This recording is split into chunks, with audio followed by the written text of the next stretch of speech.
اور اپنے دین کے پیروں کے سوا کسی اور کی بات کا یقین نہ کر لینا۔ اے پیغمبر کہہ دو کہ ہدایت تو اللہ ہی کی ہدایت ہے۔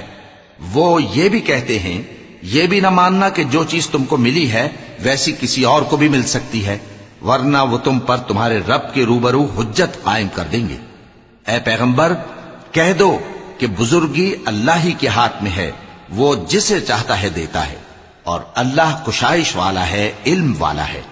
وہ اپنی رحمت سے جس کو چاہتا ہے خاص کر لیتا ہے، اور اللہ بڑے فضل کا مالک ہے۔ اور اہل کتاب میں سے کوئی تو ایسا ہے کہ اگر تم اس کے پاس دیناروں کا ڈھیر امانت رکھ دو تو تم کو فوراً واپس دے دے، اور کوئی اس طرح کا ہے کہ اگر اس کے پاس 1 دینار بھی امانت رکھو تو جب تک اس کے سر پر ہر وقت کھڑے نہ رہو تمہیں دے ہی نہیں۔